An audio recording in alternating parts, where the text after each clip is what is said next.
I've had to shorten that quite a bit. That was an ambitious title, to didn't say the least. So this is the new title. So.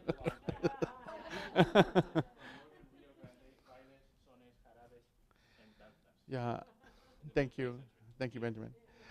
I especially want to thank Merida to invite me to be a part of this amazing conference. My book has been in press for more than I care to admit, and I'm hoping to get it out by 2018. But one of the chapters actually did deal with Fandango and Baile, which I'm going to share with you today. And I'm delighted because I was at Latino Studies last past year in Pasadena, where I got to hear David's paper on the same topic, because I was really stuck. I wasn't sure where to take it, and this conference has really given me some wonderful directions, and so I'm going to put it out there, and then I hope that you can give me some insight and things of maybe some ideas to take it, because I'm not a dancer nor a choreographer. I'm an ethnomusicologist, and like Constance Hill was saying this morning, I was really reluctant to come here because I really kind of felt I was out of my league, but I'm delighted to be here with you, and thank you again. It's been a wonderful day, and I'm pleased to be here with you. So, okay, well, I'm going to start off with a little bit of geography, and let's try and do some remapping, I guess. My late teacher, ethnomusicologist George Bayog, explained how both Spanish and Portuguese colonial empires in the New World were typically theocratic states. And by the second half of the 18th century, the political organization of Latin America had resulted in the division of the territory into various viceroyalties, each with which was subdivided into audiencias. And so beginning with the 19th century, Bayard concludes that the various capitals of these territories saw the most substantial musical development during the colonial periods, the early 1850s to the 1820s. And the same is true of the capital of New Mexico, Santa Fe, which if you haven't been to it, it's certainly the city different. This is a sketch of Santa Fe in the 19th century. And in addition to situating it historically, I want to also situate it geographically. Santa Fe is also on El Camino Real de Tierra Adentro, that was the main rural highway all the way from Taos Pueblo to Mexico City, and was just recently recognized by UNESCO as a World Heritage Region. And some of the work that's coming out of it, especially in Zacatecas and Matachinas all throughout the Rio Grande, is just incredible. But there's also a paper that I'm sorry I'm going to miss. I do want to get a copy of it by Alice Bloomfield tomorrow, who's talking about those preservation efforts as well. So I definitely need to get a hands on her paper as well. So, so Santa Fe, like I said, is on the Camino Real and the capital of Nuevo Mexico. According to historian Janet Lecomte, described Santa Fe when it was a Mexican town from 1821 to 1846. It had a population of about 5,000 people, but it was the provincial capital of a huge area that included all of present New Mexico and Arizona and parts of Colorado and Utah. At night, vagrants, drunks, and wayward children roamed the streets, as well as traveling strangers whose business was unknown and therefore suspect. Often the silence was shattered by the whoops and yells of revelers at fandangos, informal dance parties, and by the ominous crack of American rifles. Captain Randolph B. Marcy arrived in Santa Fe with the conquering American forces in 1848, and his impression of dance among locals was that it was their favorite national amusement. By 1846, the Nuevo Mexicano elites had their fortunes invested in the commerce of the Santa Fe Trail, which was much more profitable than the restrictive trade relations with Chihuahua and the rest of the Mexican Republic. After the U.S.-Mexico War, political and cultural resistance took other forms in New Mexico. For historical reasons, the symbol of the Mexicano hero defending his rifle con su pistola en mano, with his pistol in his hand, never took root in New Mexico as it did in Texas.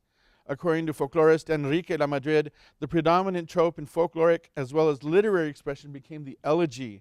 The Mexican border was moved 500 miles south from the Arkansas to the lower Rio Grande. You can see the Arkansas there in Kansas. And the Mexican border was moved 500 miles south. The homeland was lost, but the people continued to inhabit it. Their exile, as well as the new border, became internalized and a new part of a new psychology. The Nuevo Mexicano was now a stranger in his own land.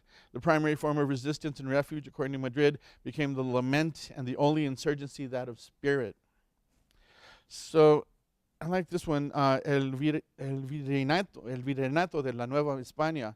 You can see the Audiencia de Guadalajara, San Antonio, Texas, and of course Santa Fe was nestled along the Rio Grande amongst the Pueblo Indians.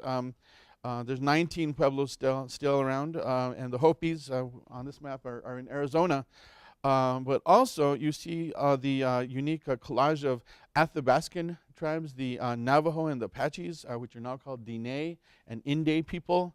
And then on the plains, you see the mighty Comanches and the Kiowas. And then on the west, you have the Utes and the Shoshone from the Great Basin, which is now Nevada. According to anthropologist Nestor García Canclini, the violence of the conquest installed a simplifying opposition, civilization or barbarism. As one listens to the two accounts, one observes a mirror-like structure. From the European perspective, the conquerors represent the discovery, redemptive evangelization, and if one prefers, civilizing modernization. That didn't necessarily reach the frontier or the very edges of empire. From the Native American perspective, they themselves are the bearers of a sense of community, an ensemble of knowledges and harmonious relations with nature that the Europeans came to destroy. Of course, the asymmetry of forces in the conquest and throughout colonizations does not permit reading the opposition according to a simple logic that can be simply inverted. I believe the Nuevo Mexicano is an interesting case study. We must neither collapse the conquest of the Americas into a single monolithic epic narrative or clash of civilizations. There is no one meta-interpretation or strategic essentialism in our historical models. New Mexico's Hispano, Genízaro, and Puebloan people remain collectively rooted to their homeland today through the Spanish and Mexican land grants, dating back to colonial times, the diversity of indigenous and mixed vernacular languages and culture, beliefs and customs, and also the Christian performances of autos, danzas, and juegos. Danzas in New Mexico for both Puebloan, Genízaro, and Hispano people represent this embodied memory of a shared history of violence and captivity during the colonial past and the ongoing struggle under U.S. coloniality of power. The central theme of slavery is significant in numerous local ballads which are called inditas, which were later called sones in Mexico, according to Vicente Mendoza. Indita corridos, as the ethnomusicologist Brenda Romero describes, are feminized ballads. Among the inditas is a particular subgenre called cautivas, and these ballads are hybrid versos or coplas, typically performed with indigenous vocables, cries, laments, and elegy over themes of death, loss, and captivity, which are also danced with choreography and sometimes called danzas. Slavery on the Spanish imperial frontier is remembered in this way as an embodied memory that is not limited to the Spanish language captivity ballads, serving as elegies and indeed lamenting the dead. However, the Indita dances, or the sonecitos, bear witness to another dimension of life stories from this very complex portrait of a people. One of the most famous stories is La Indita de Placita Romero, whose living descendants continue singing her ballad. Fort Wingate was the base of operation for the American campaigns against the Navajos in the early 1860s before it was moved to the Gallup area. In the last war of the Gileño Apaches in 1881, a nearby ranch in Cebollitita Canyon was attacked by Gileños. 2 men were killed, and the wife of one, Placita Romero, in 1882, was carried off with one of her children. When she escaped in Mexico and returned in 1882, an Indita ballad was composed to commemorate her captivity. Folklorist Enrique Lamadrid has completed extensive ethnographic and archival research on this ballad and has interviewed the living granddaughter, Rosa Trujillo, who continues performing all of the Inditas recovered and preserved in oral tradition from that area of New Mexico. Likewise, ethnomusicologist Brenda Romero has recovered and recorded the famous ballad La Cautiva Marcelina, another captive ballad. Maybe you're familiar with the image on the left. This is Jesus Sanchez, another famous cautivo, actually named Jesus Sanchez, who, like many Spanish Mexican captives, completely integrated into Comanche culture and used his Spanish language skills to the advantage of his adopted people. He was depicted in the field sketch by George Catlin in 1884 in his published Letters and Notes on the Manners, Customs, and Conditions of the North American Indians. Jesus Sanchez helped to negotiate a treaty with the United States because of the Spanish he remembered from his boyhood in New Mexico. Likewise, Quanan Parker, the last Comanche chief to surrender, was the son of Cynthia Ann Parker, an adopted and well integrated captive. And La Madrid explains how, although most of the Indo-Hispano communities he surveyed linked the theme of abduction and captivity with Comanches, others, such as Tortugas, San Marcial, Placitas, and Abiquiu, further universalized the motive, perhaps because they were geographically vulnerable to warfare with other groups as well, namely Apaches, Navajos, and Utes. However, these cautivos and cautivas, who, like Placita Romero, either escaped or lived to tell their story, were no longer welcome in their original Hispano and Pueblo homes. They became genizados in New Mexico and nishoras in Arizona. And only recently, in 2000, by the 18th century, the genizados and their descendants, often referred to as coyotes, comprised nearly 1/3 of the entire population of the New Mexico surveys. In 2007, genizados and their contemporary descendants were recognized as indigenous people by the New Mexico legislature. So they're making progress on that front. Today, they comprise much of the population of the South Valley of Albuquerque and significant portions of northern New Mexico, including Española, Taos, Santa Fe, and Las Vegas. But for García Canclini, it's necessary to remember even to explain current injustices as do indigenous movements by making reference to their remote origin in colonial inequality. But the usefulness of this or any other explanation is inseparable from an awareness of its limits. The domination of some groups over others did not begin in America with the arrival of Europeans. And by no means did the arrival of Españoles Mexicanos in La Nueva Mexico in 1598 mean that Hispanos and Mexicanos would be the rulers of the Rio Grande, much less the Plains and the Athabascan and the others. The continual warfare, raiding, and slavery throughout the 1880s made life anything but enchanting in that part of the world. The historical records show how socially interdependent the genizados, the Puebloans, and the Hispano communities were on each other for survival and defense of the upper Rio Grande settlements. Finally, despite the elegy and the lament, which we hear in many of the Indita ballads described by La Madrid and Romero, the dance, both fandangos and bailes, also reveal another structure of feeling. Nuevo Mexicanos continued expressing their joys, celebrations, and festivities through the fandango and bailes, and certainly as in important ritual occasions like weddings, baptisms, harvests, and fiestas. Let's take a look at Tradiciones Nuevo Mexicanos, Hispano Arts and Culture of New Mexico. This is the work by a folklorist, Mary Montaño, 2001. It's by far the most detailed historical treatment of New Mexico arts and culture to date, and her findings point out hints of Spanish and Mexican roots evident in costume, rhythmic patterns, and the use of the hands and arms. Montaño concludes there's no systematic study of these correlations seems to have been conducted either between New Mexicans and Mexican dance. Because New Mexican dance is relatively unstudied, many of the 19th century dances are no longer known, although much of the music has been recorded and is still going, and I'll get to that in a bit. Mary Montaño also feels that little is known about the music and dance prior to the 18th century, but what is evident is that the Iberian, that is Moorish influences, which are the most prominent in New Mexican historic dance, are seen.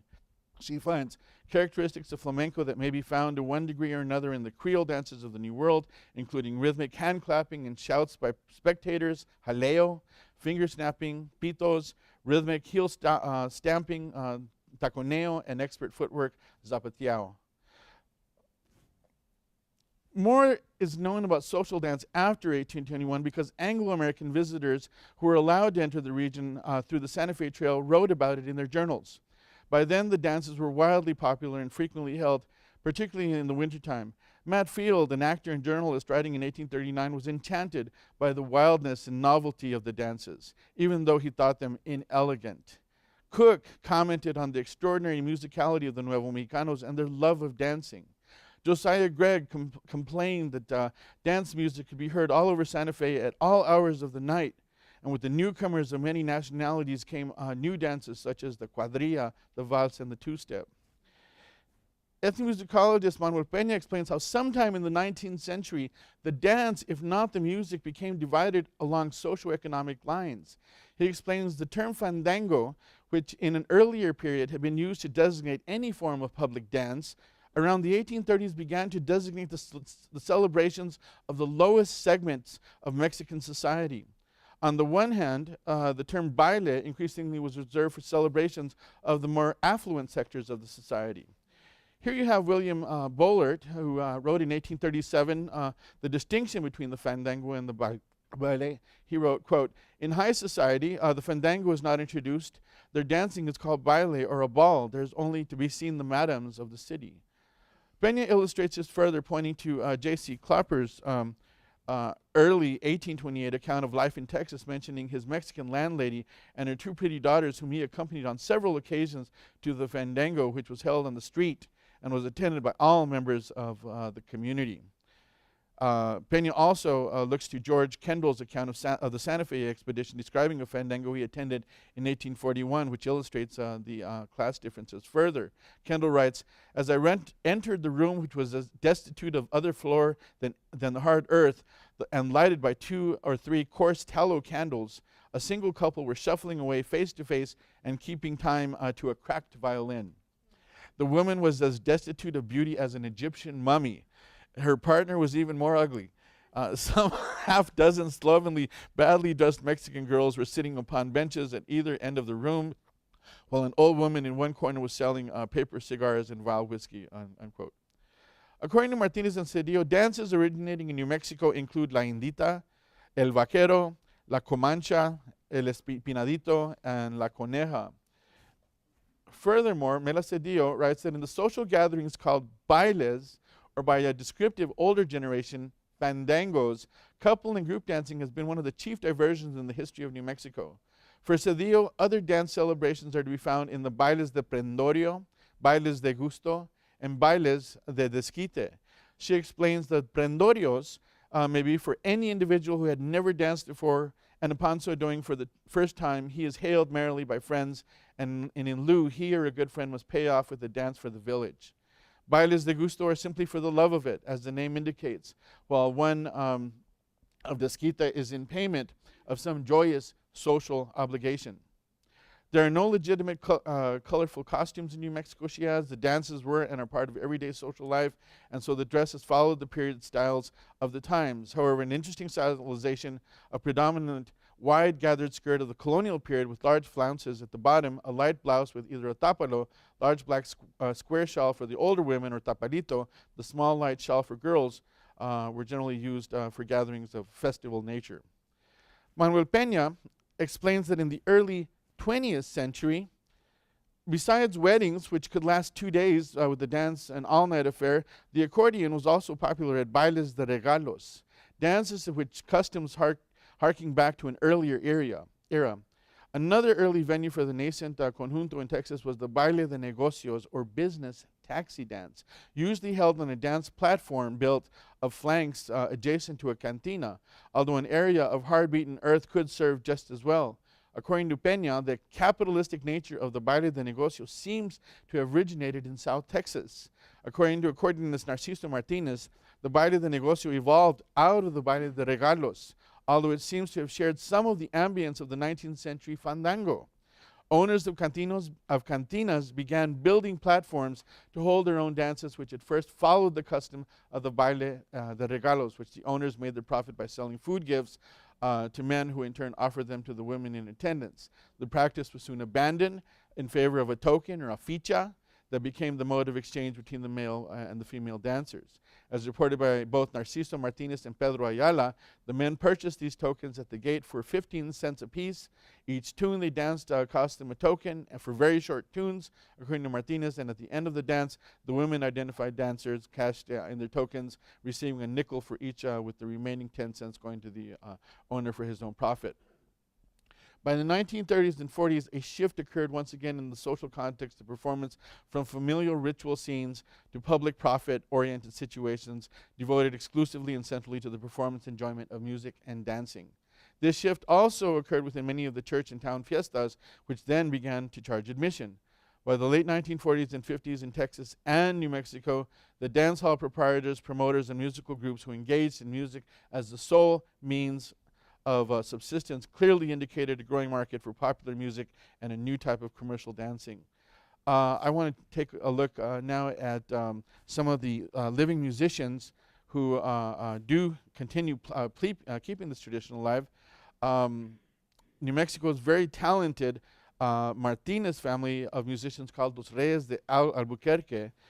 Here on the left you see Lorenzo Martinez, the eldest son. Unfortunately, the father, Roberto, recently passed, but Lorenzo has produced 3 albums. Here you have El Redondo Largo with Los Reyes de Albuquerque, but he also has Ambos, recorded in 1977, and Música Antigua in 1989, which are all available on Smithsonian Folkways if you're interested in hearing it. In the upper right-hand corner is the Trujillo family of Denver. In the center is violinist Lorenzo Trujillo, another talented singer and teacher who performs, lectures, and records the same local music. He has his own website at www.lorenzotrujillo.com, and they have several recordings, including a musical banquet from Santa Fe to Denver, Southwest musicians presenting the musical traditions of Colorado and New Mexico, and also the golden age of the Southwest from 1840 to Hollywood. And then finally, in the lower right-hand corner is my good friend Michelle Lobato Hernandez Abeta, who I met and worked with in Colorado Springs, and she performs El Cutillo, La Cuadrilla, the Chotis, Varsoviana. Her album is Con Sabor a Latinoamerica. She offers a rather unique interpretation and performance of the old songs and dances, as she has traveled throughout Latin America and really compares the New Mexico and Colorado stuff with folk music from Mexico, Peru, Chile, Paraguay, and so on. So these folk dances, mostly of European extraction, that is, forms of the Varsoviana, Polka, Chotis, Cuadrilla, Vals, have been fused with a strong regional flavor and have become a very definite dance of the New Mexican folk. Mingled with these, one often finds the same New Mexican flavor fused with dances that were undoubtedly brought directly from Mexico, such as la Sinaloa, el Palomo, los Enamos, el Atole, el Perico, once quite popular in New Mexico and all found in Old Mexico. I now wish to show you what I believe Montaño describes is a jarabe. And I'm going to turn now to a really interesting film that was produced in 1953 by the United States Information Service at the height of the Cold War. It's a propaganda film. It wasn't really shown here in the United States, but in Europe and other places for a variety of political reasons. But it captures basically the pastoral economy that was really at the very tail end in Los Córdobas, New Mexico, with the weavers and the sheep. This depicts the Chavez family, whose members herd sheep in and around Los Córdobas and were still our famous weavers and so forth. And as you know, northern New Mexico maintains really high quality blankets and pisos and carpets and so forth. But this black and white style documentary captures a glimpse of northern New Mexico life, pastoral life, at the 1950s, at the height of the Cold War, especially after the atomic bomb was developed at Los Alamos and tested in White Sands and so forth. But let's turn now to the scene of the Fiesta de San Isidro, and it says, I'm just really fascinated, especially in your comments, to see what you have to say. So this is the indigenous for just a second, which is interesting.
So here the Jarabe Tapatio.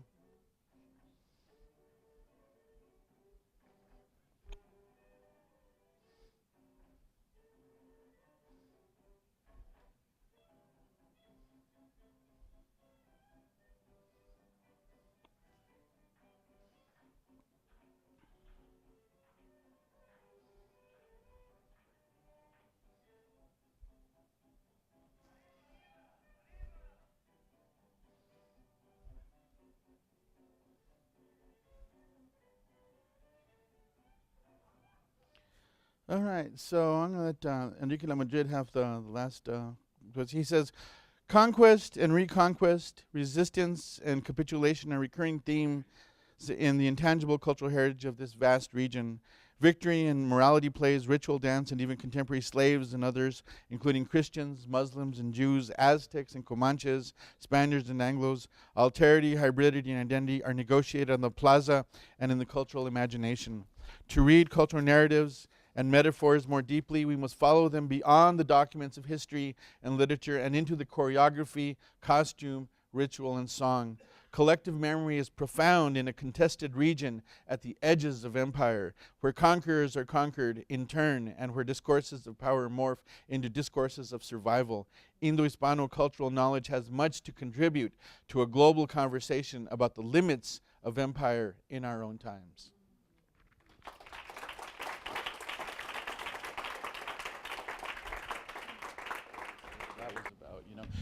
And UCLA Chicano Studies Research Center has done more investigation into the political nature of the film and stuff. So, It's fascinating. Yeah. Could you comment on the Danzas? Like Gottschalk wrote a Danza, and it had that Cuban. It had come from Cuba, and also La Paloma has that same rhythm. I wondered if you could comment on that. Where you said La Paloma came from Mexico, or was the dance the Paloma? Oh, the dance was Paloma. Song. Yeah. So no, I really don't know much beyond that. It's just I've come across these in the sources and so forth. I haven't really investigated them further in terms of choreography. That's where I need to go with it.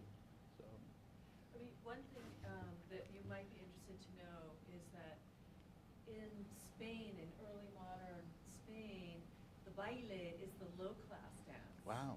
So yeah, I thought that was an interesting inversion. Mm-hmm. Yeah.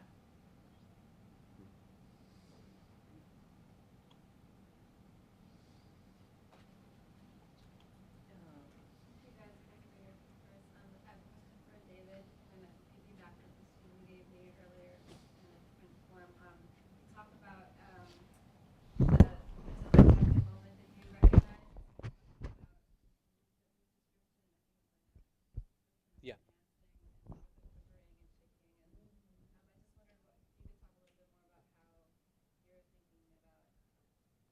Yeah, so my use of affect in general, but in particular in reading that moment of his describing what he was viewing is trying to get at explaining the discourse that he uses, right? So it's that otherworldliness that I'm reading that he's experiencing that drives him to think of Greek mythology and that one particular figure. And so to me, I'm just trying to get at, what was it that provoked him to go there, right? I guess. So the pre-discursive, I guess, that is my intention in referring to that moment as an affective moment that then leads him to to the way in which he depicts the scene itself, and it's all about him, right? It's really not what's happening there. It's all how he's interpreting and how it's affecting him and where it's taking him ideologically, politically, and all of that. Yeah.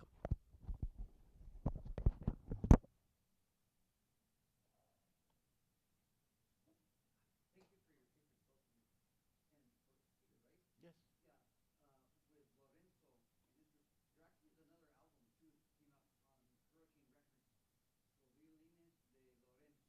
Oh.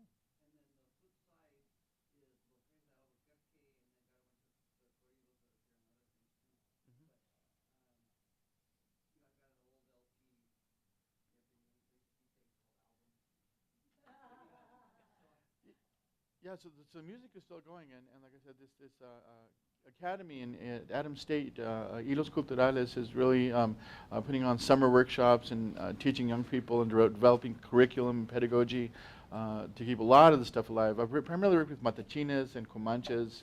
That's what I've written about and so forth. So this is kind of a little bit new territory for me.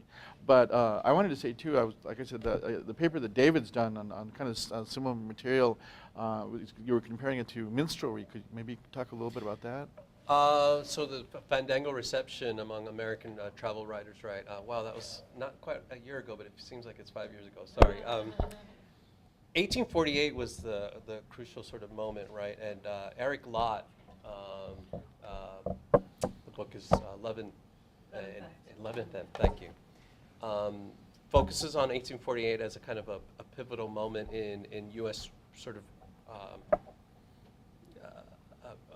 reaction to what's happening in Europe, of the whole political turmoil and the various revolutions happening. And I kind of use that as a way to kind of bring in, he focuses obviously on minstrelsy, but I see that as an opening to bring in the Latino presence that was happening precisely at the same time. And the broader project is addressing the erasure or the invisibilizing of the Latino presence in the U.S. Specifically, well, pre-20th century specifically. Yeah, I have an image in my computer which I can show you, David. It's called the Emancipation Fandango. Wow. And it shows people waiting online. It shows black people waiting online to get, for their emancipation. And it's like, it's really, it's wow. an interesting image, yeah. Is it from like?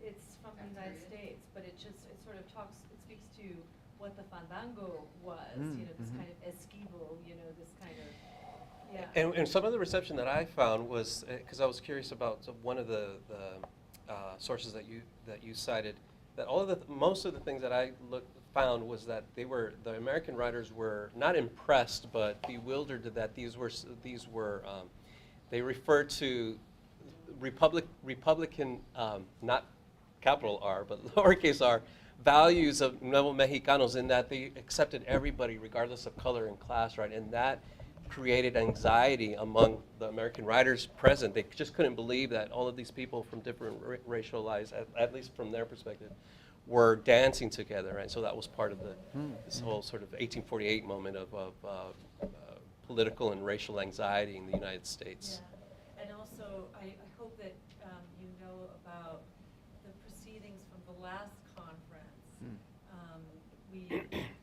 that are available online. There's a really wonderful article by Paul Naish, who has passed away, about the first novel depicting a Hispanic character, Daniel Berrian. It's like 1828, I think, and it has this fandango, and it has this like a North American character that's like dealing with the fandango and its egalitarianism, and doesn't like it too much. Exactly. I'll look at that. Yeah, you should check it out. It's For really sure. good. Yeah. Did you have a question? No, you just mentioned 1848, and historically, that's with the Treaty of Guadalupe Hidalgo. Precisely. So that's in the context of Precisely, what we're yeah. talking about. Yeah. When Mexico. This is also a question, but just out of curiosity. When you were reading the description, the Malagueñas, I was wondering what you were thinking of those descriptions. What was I thinking of the description? While reading them.